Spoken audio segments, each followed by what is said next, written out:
प्यारे दर्शकगण, इस विशेष कार्यक्रम में आप सभी का हम स्वागत करते हैं। गत सप्ताह हमने श्री राम जी का जन्मोत्सव मनाया, लेकिन इस बार 6 अप्रैल को हम मनाने वाले हैं श्री राम जी के परम भक्त का जन्मोत्सव, अर्थात पवन पुत्र हनुमान जी का जन्मोत्सव, हनुमान जयंती हम मनाने वाले हैं। आइए इस विशेष कार्यक्रम में हम हनुमान के बारे में, हनुमान के चरित्र के बारे में, हनुमान की भक्ति के बारे में अधिक जानकारी प्राप्त करते हैं। हमारे स्टूडियो में है बाबा जी गिरीश शर्मा। बाबा जी प्रणाम, आपका स्वागत करते हैं इस खास कार्यक्रम में। सबसे पहले मेरा पहला प्रश्न यह है कि हनुमान जयंती के बारे में थोड़ा सा बताइए, हनुमान का प्रादुर्भाव कैसे हो? हरि ओम श्री श्री सीतारामचंद्राय नमः, श्री रामदूताय नमः, श्री गुरुचरणकमलेभ्यो नमः। सबसे पहले तो आपको धन्यवाद समर्पित करता हूँ कि आज यह अवसर प्राप्त हो रहे हैं कि हम भक्त शिरोमणि श्री हनुमान जी के विषय में एक दो शब्द कहें। देखिए, हनुमान जयंती या फिर हनुमान जी का जो हम लोग जन्मोत्सव मनाने जा रहे हैं, सबसे पहले हमें यह समझना चाहिए, जैसे आपने अभी आरंभ में कहा, कि भगवान राम का अवतार होता है।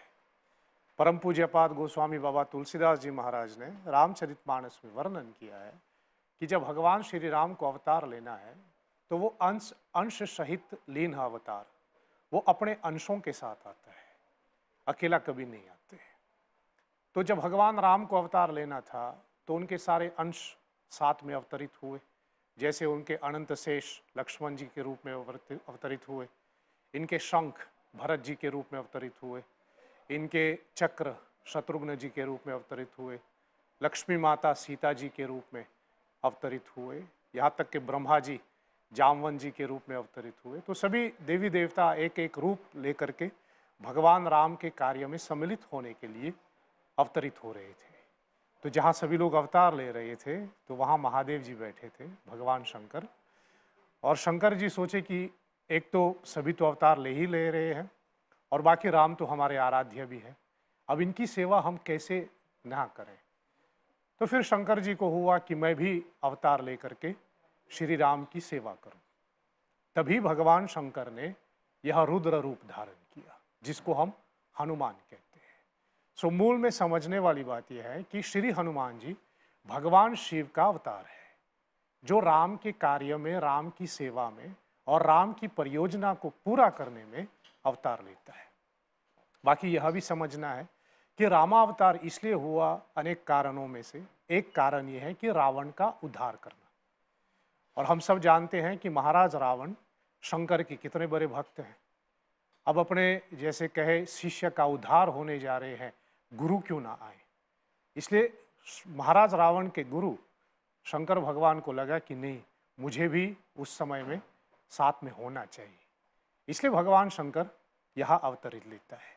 लेकिन जिस प्रकार हम लोग कहते हैं कि भगवान शंकर एक बहुत अनोखा देवता है या फिर बहुत हटके है जैसे कहे, ठीक उसी प्रकार हनुमान जी के लिए भी हम लोग ऐसा मान सकते हैं।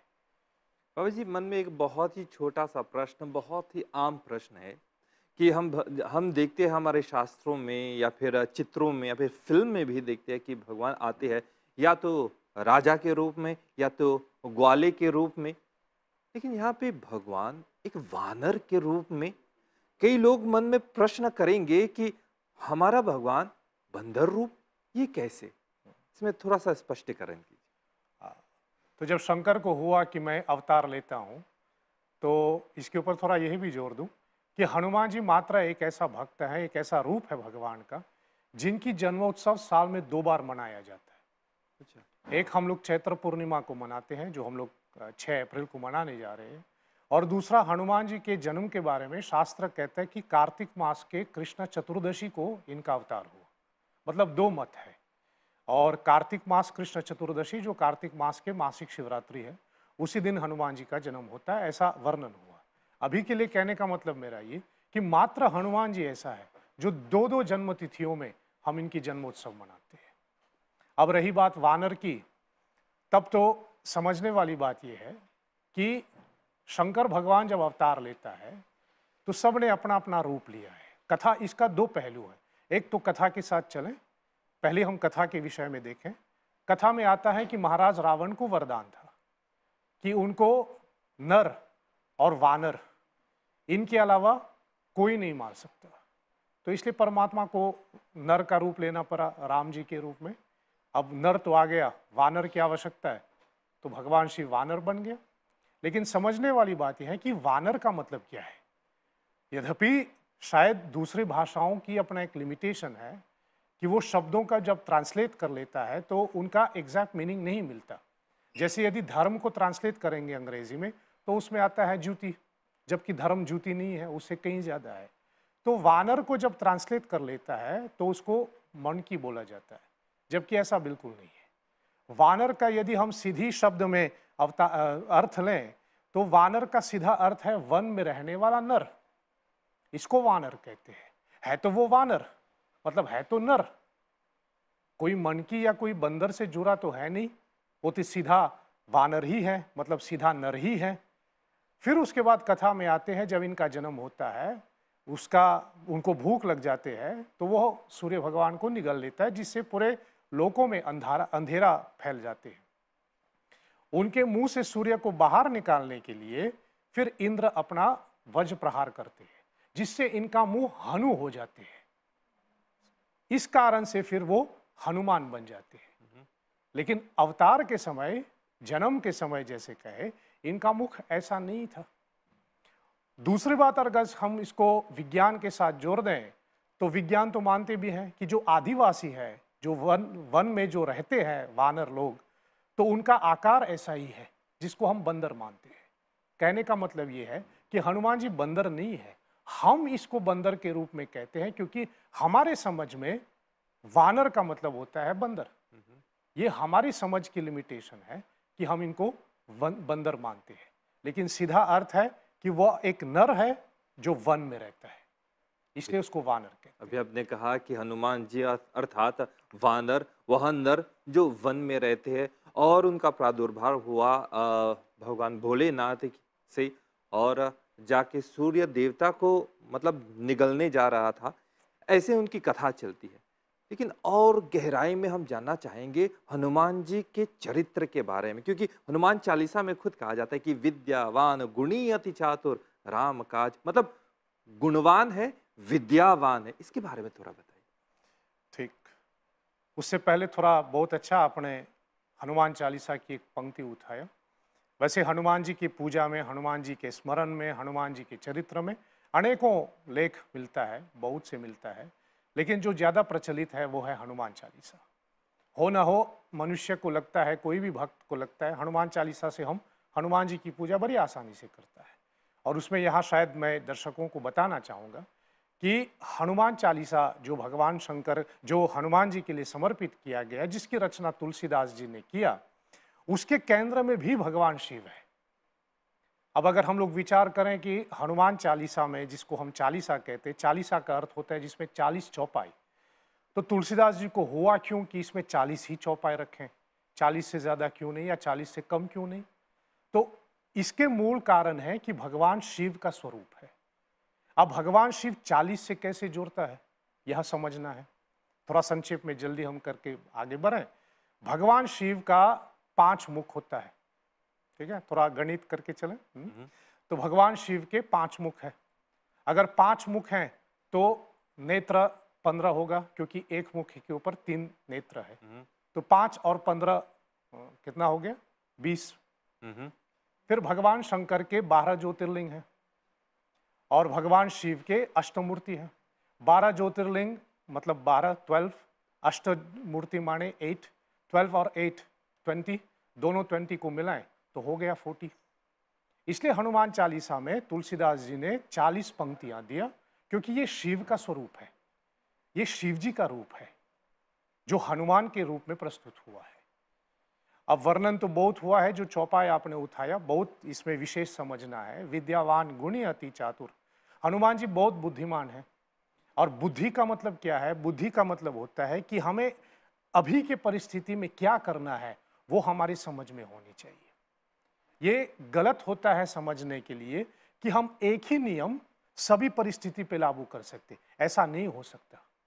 यदि हमें दूध के दाम से बचना है कि हम ज़्यादा दूध ना खरीदें, तो हम कहें कि मैं गाय पाल लूँ ताकि मुझे दूध नहीं खरीदना पड़ेगा।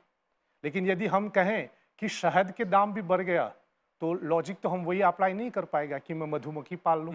बिल्कुल, ये तो नहीं हो पाएगा। इसलिए हर एक परिस्थिति का अपना एक नियम होता है। हर एक परिस्थिति में हमें एक रूप से हमें रिएक्ट करना पड़ता है, और कौन से परिस्थिति में कैसे रिएक्ट करना है ये हनुमान जी को बखूबी आता है।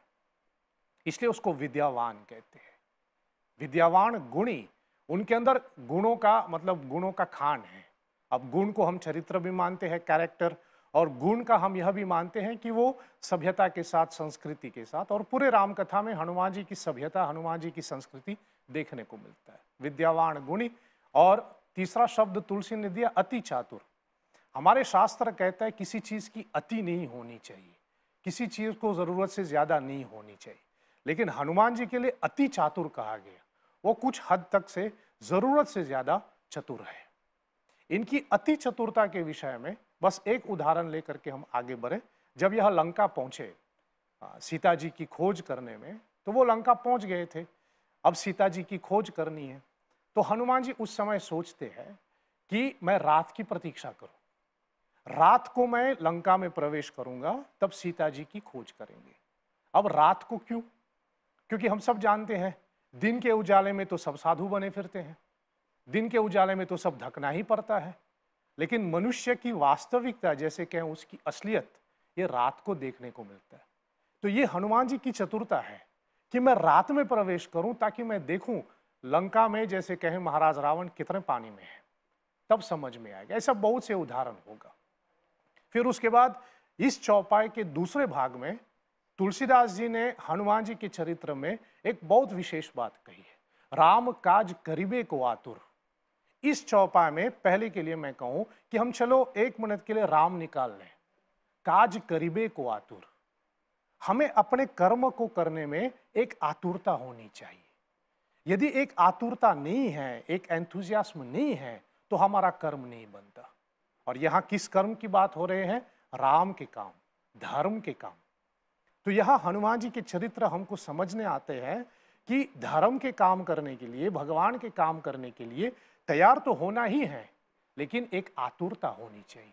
बाबा जी, यहाँ पे समय सीमा को ध्यान में रखते हुए कार्यक्रम के अंत तक पहुंच गए हैं। इन सब जानकारियों के लिए बहुत बहुत धन्यवाद, प्रणाम। जय श्री राम। तो प्यारे दर्शकगण, आइए, जब हम हनुमान जी के बारे में बात कर रहे हैं तो भक्ति भाव के साथ हम हनुमान चालीसा रूपी सागर में साथ मिलकर गोता लगाते हैं। बच्चे लोग हमारे लिए हनुमान चालीसा गाने वाले हैं गणेशा कास्तल द्वारा। आइए साथ मिलकर इसका आनंद उठाते हैं। श्री गुरु चरण सरोज रज, निज मन मुकुर सुधार, बरनउँ रघुबर बिमल जसु, जो दायक फल चार।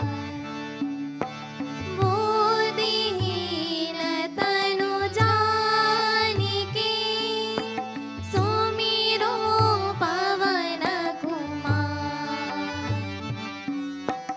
बल बुद्धि विद्या देहु मोहि, हरहु कलेश विकार। सियावर रामचंद्र की जय, उमावर शंभुनाथ की जय, पवन सुत हनुमान की जय। बोलो रे भाई सब संतन की जय। ओम जय बजरंग बली, वीराजी बजरंग बली। ओम जय बजरंग बली, वीराजी बजरंग बली। ओम जय बजरंग बली, वीराजी बजरंग बली। ओम जय बजरंग बली, वीराजी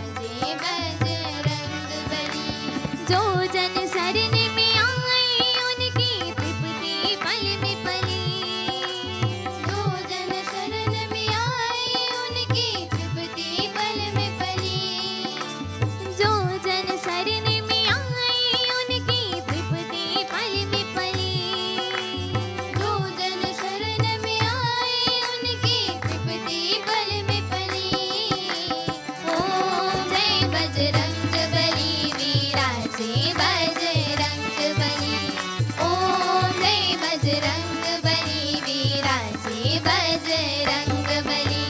जय हनुमान ज्ञान गुण सागर, जय कपीस तिहु लोक उजागर। रामदूत अतुलित बल धामा, अंजनी पुत्र पवन सुत नामा।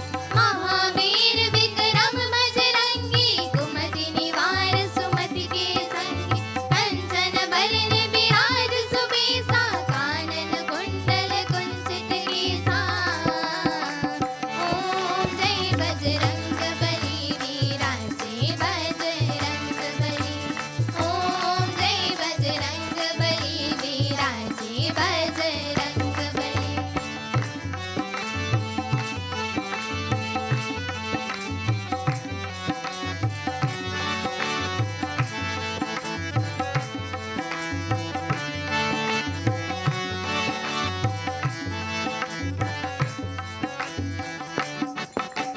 हाथ वज्र और ध्वजा बिराजे, कांधे मूंज जनेऊ साजे। शंकर सुवन केसरी नंदन, तेज प्रताप महाजगवंदन। विद्यावान गुणी अति चातुर, राम काज करिबे को आतुर। प्रभु चरित सुनिबे को रसिया, राम लखन सीता मन बसिया।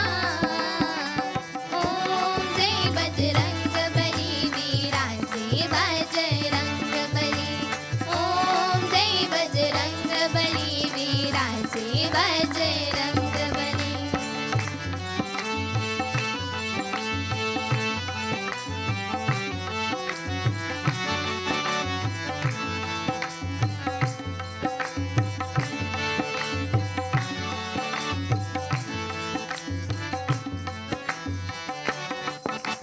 सूक्ष्म रूप धरि सियहि दिखावा, विकट रूप धरि लंका जरावा। भीम रूप धरि असुर संहारे, रामचंद्र के काज सवारे। लाए सजीवन लखन जियाए, श्री रघुबीर हरषि उर लाए। रघुपति कीन्ही बहुत बड़ाई, तुम मम प्रिय भरतहि सम भाई। ओम जय बजरंग बली, वीराजे बजरंग बली। ओम जय बजरंग बली, वीराजे बजरंग बली।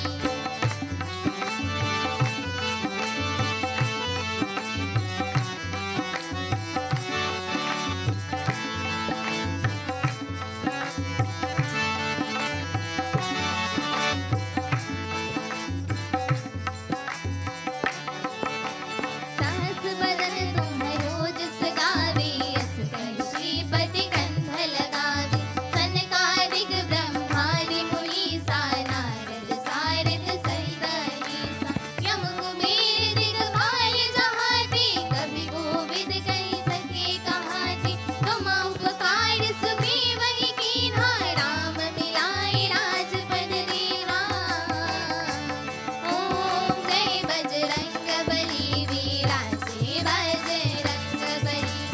ओम जय बजरंग बली, वीराजे बजरंग बली।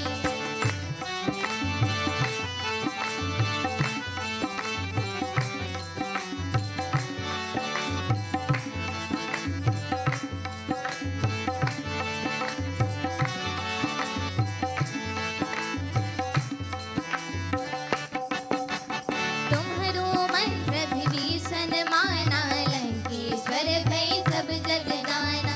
युग सहस्र जो जन पर भानु, लील्यो ताहि मधुर फल जानु। प्रभु मुद्रिका मिली मुख माहि, जलधि लांघि गई अचरज नाहि। दुर्गम काज जगत के जेते, सुगम अनुग्रह तुम्हरी तेते।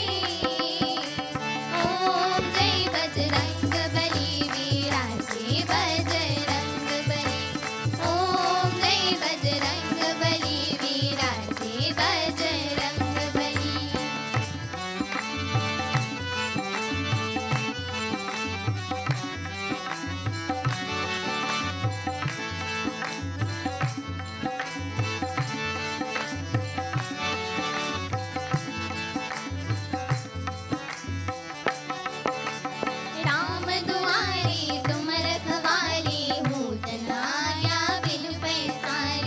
सब सुख लही तुम्हारी शरणा, तुम रक्षक काहू को डरना। आपन तेज सम्हारो आपे, तीनों लोक हाथ के कापे। भूत पिशाच निकट नहीं आवे, महावीर जब नाम सुनावे। ओम जय बजरंग बली, विराजे बजरंग बली। ओम जय बजरंग बली, विराजे बजरंग बली।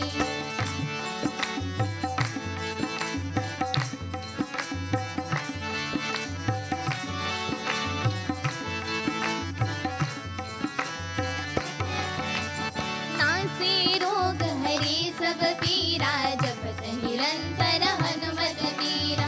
संकट ते हनुमान छुड़ावे, मन क्रम वचन ध्यान जो लावे। सब पर राम तपस्वी राजा, तिनके काज सकल तुम साजा। और मनोरथ जो कोई लावे, सोई अमित जीवन फल पावे। ओम जय बजरंग बली, विराजे बजरंग बली। ओम जय बजरंग बली, विराजे बजरंग बली।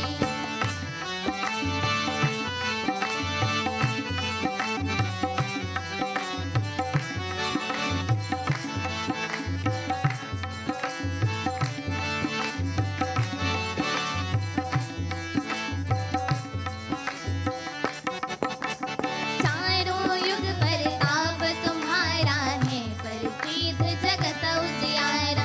साधु संत के तुम रखवारे, असुर निकंदन राम दुलारे। अष्ट सिद्धि नव निधि के दाता, असबर दीन जानकी माता। राम रसायन तुम्हारे पासा, सदा रहो रघुपति के दासा। ओम जय बजरंग बली, विराजे बजरंग बली। ओम जय बजरंग बली, विराजे बजरंग बली।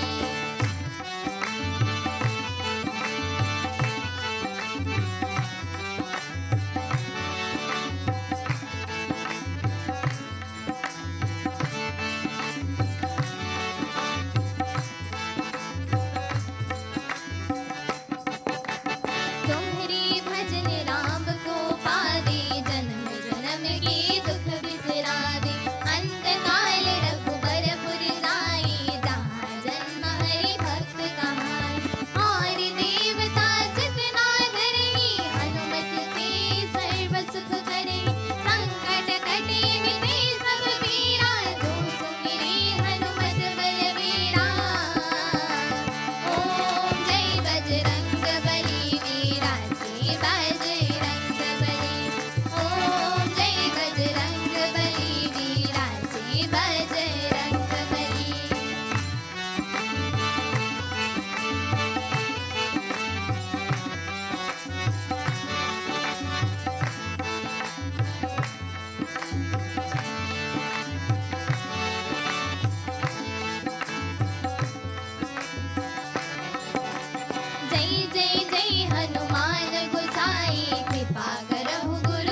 विराजे बजरंग बली, विराजे बजरंग